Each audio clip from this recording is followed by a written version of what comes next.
Hi guys, स्वागत है आपका आज के इस नए वीडियो में। मेरा नाम है अंकित और आप देख रहे हैं साइंसशाला। दोस्तों, आज के इस वीडियो में हम क्लास 11th के 4th चैप्टर केमिस्ट्री के जिसका नाम है chemical bonding and molecular structure. दोस्तों, आज के इस वीडियो में हम उस चैप्टर के फॉर्मल चार्ज के टॉपिक को कवर करने जा रहे हैं और आज हम समझेंगे कि फॉर्मल चार्ज क्यों होता है और किसी भी दिए गए कंपाउंड में किसी भी आइटम पर हम फॉर्मल चार्ज कैसे निकाल सकते हैं। तो बिना देर की वीडियो को शुरू करते हैं। वीडियो पसंद आए तो लाइक करें और ऐसी रेगुलर साइंस स्टडी वीडियोस के लिए हमारे चैनल साइंसशाला को सब्सक्राइब करें। और आप हमारे जो प्रीवियस चैप्टर हैं, चैप्टर 1, 2 एंड 3 को हमारे चैनल की प्लेलिस्ट में जाकर सारे पार्ट्स देख सकते हैं। और अगर आपका कोई कमेंट हो, कोई सुझाव हो, ठीक है, कोई क्वेरी हो तो आप कमेंट सेक्शन में उसे ज़रूर बताएं। ठीक है, तो देखते हैं कि फॉर्मल चार्ज क्या होता है।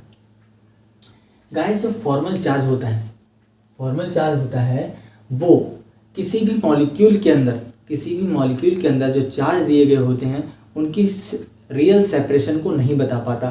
मतलब formal charge do not indicate real charge separation with in the molecule. यानी किसी भी मॉलिक्यूल की जो शेप होती है, ठीक है, उसकी जो आकार है, शेप है, उसको नहीं बता पाता, जिससे हमें पता नहीं चल पाता कि जो चार्ज है, पॉजिटिव चार्ज है या नेगेटिव चार्ज है, वो कितनी दूरी पर सेपरेट है, उनकी सेपरेशन किस तरह से दी गई है, उसे नहीं बता पाता। दूसरा पॉइंट है helps in keeping track of balance electron in the molecule. अगर कोई भी एक मॉलिक्यूल दिया हो, उसमें total number of balance electron अगर हमें काउंट करने हैं तो हमें वो चीज़ नहीं पता चल पाती। क्यों?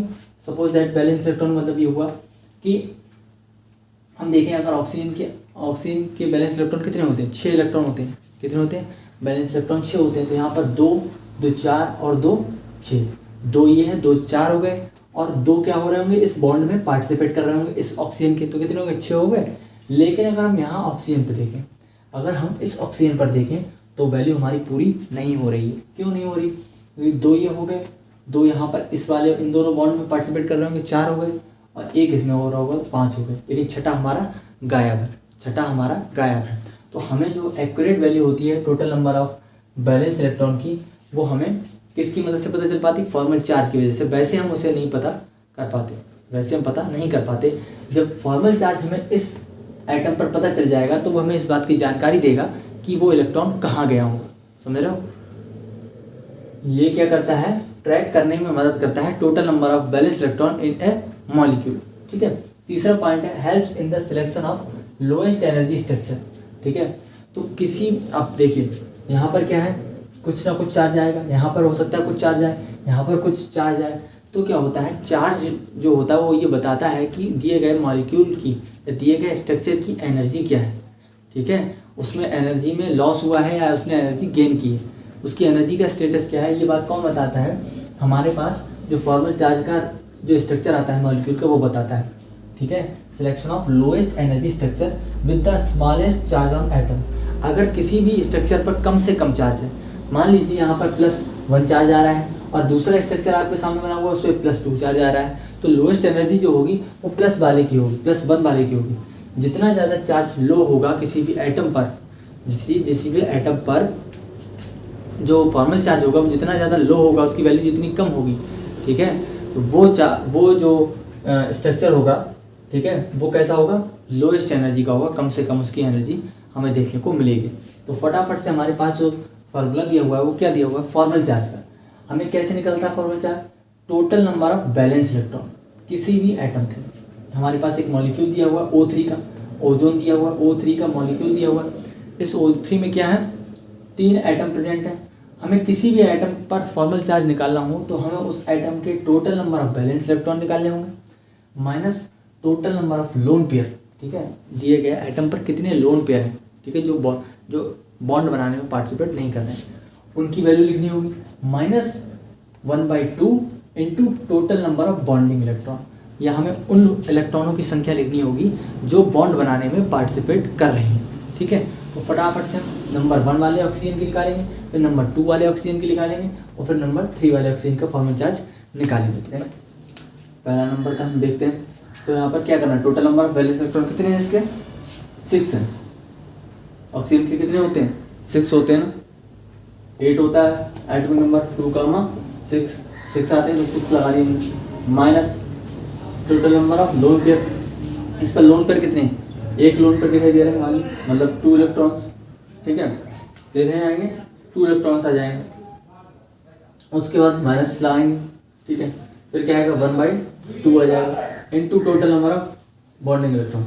बॉन्डिंग इलेक्ट्रॉन कितने आएंगे, 1 2, ठीक है, 3, तो 2 यहाँ हो गए, 2 यहाँ हो गए, 2 यहाँ हो गए, कितने हो गए, 6 हो गए, कितने हो गए, 6 हो गए।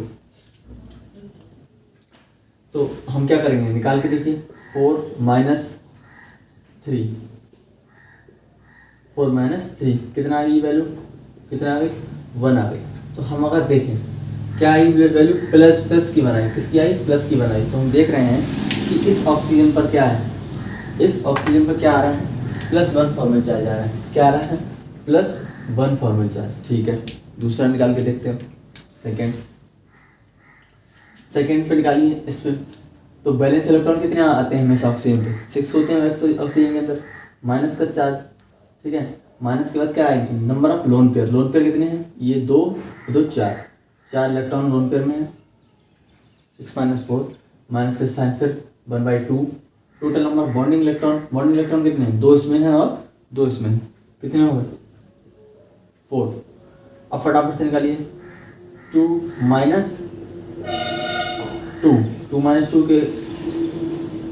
2 क्या आ गया, 0। तो क्या समझ में आया कि इस वाले ऑक्सीजन पर फॉर्मल चार्ज कितना है, इस वाले ऑक्सीजन पर फॉर्मल चार्ज कितना है, 0, कितना है, 0। अगर थर्ड वाले को निकाल के देखें तो ये चीज़ें पूरी क्लियर हो जाएंगी, तो देखिए 6 होता है, वैलेंस इलेक्ट्रॉन माइनस, क्या निकालने हैं, लोन पेयर। इस पर लोन पेयर कितने हैं थर्ड वाले पे, 2 2 4 2 6, -6, माइनस का साइन फिर लगाया, 1/2, मल्टीप्लाई किससे करेंगे, नंबर ऑफ बॉन्डिंग इलेक्ट्रॉन्स। तो इसमें कितने हैं, 2 हैं, एक बॉन्ड के अंदर 2 इलेक्ट्रॉन होते हैं, मल्टीप्लाई पे 2 से 2 कैंसिल, ठीक है, 6 - 6 0, 0 - 6 = क्या आ जाएगा, -1, क्या आ जाएगा, -1। तो अब फटाफट देखिए, इस पर चार्ज कितना आ गया, -1। अब मैं बताता हूँ आपको, यहाँ पर 2, ये सेकंड हमारा क्या है, ऑक्सीजन, दूसरा ऑक्सीजन देखें तो उसमें क्या है, 2 2 4, ठीक है। एक ऑक्सीजन के बैलेंस इलेक्ट्रॉन कितने होते हैं, बैलेंस इलेक्ट्रॉन 6 होते हैं। तो टोटल देखिए, 2 तो ये हैं, 2 ये हैं, 4 हो गए, और 2 जो बचे वो इन 2 बॉन्ड्स में क्या कर रहे होंगे, पार्टिसिपेट कर रहे होंगे, 6 बराबर हो गए, यानी इसके जितने इलेक्ट्रॉन थे वो क्या हो गए, बॉन्ड में शामिल हो गए, हमारे पास जितने होने चाहिए उतने हैं। लेकिन अगर आप इस ऑक्सीजन की तरफ देखें तो 2 ये हो गए, 2 के साथ बॉन्ड बना रहा है, 4 हो गए, और 2 और होने चाहिए थे। तो 2 में से एक तो बॉन्ड बना रहा है, एक कहीं गायब है, वो कहाँ गायब है, वो इसने दे रखा है, किसके लिए, इस ऑक्सीजन के लिए। अब जब दे रखा है, कितना दे रखा है, 1 दे रखा है, इसलिए इस पर चार्ज क्या आ गया है, +1 फॉर्मल चार्ज आ गया। और इसने वो इलेक्ट्रॉन ले रखा है, 2 2 4 2 6 और 1 7, इसमें अब इसका बॉन्ड, हर एक बॉन्ड में 2 इलेक्ट्रॉन होते हैं, एक इलेक्ट्रॉन एक एटम का, एक इलेक्ट्रॉन एक एटम का, एक इलेक्ट्रॉन इसमें इसका, तो कितने होगा, 7 हो गए। लेकिन होने कितने चाहिए बैलेंस इलेक्ट्रॉन, 6 होने चाहिए थे। तो वो इलेक्ट्रॉन्स ले रखा है, इसलिए इस पर क्या है, नेगेटिव चार्ज है। तो यही होता है फॉर्मल चार्ज, जो बताता है कि किसी भी एक मॉलिक्यूल के अंदर कितने number of balance electron total present हैं। तो सबके जोड़ोगे तो कितने हो जाएंगे, यहाँ कितने होंगे, 2 2 4 6 6 और 5, 11 और 7 18, ठीक है। इस तरीके से हम total number of balance electron किसी भी मॉलिक्यूल में देख सकते हैं, और इस फार्मूले का यूज़ करके हम किसी भी एटम के ऊपर फॉर्मल चार्ज निकाल सकते हैं। आई होप आपको ये समझ में आया होगा, कोई दिक्कत नहीं होगी। अगर कोई आपका डाउट हो तो कमेंट सेक्शन में मुझे ज़रूर बताएं, मैं वीडियो जरूर बनाऊंगा। ऐसे ही रेगुलर हमारी क्लास 11 की वीडियोस आती रहेंगी। मैं मिलूंगा हमारे अगली वीडियो में, तब तक के लिए गुड बाय।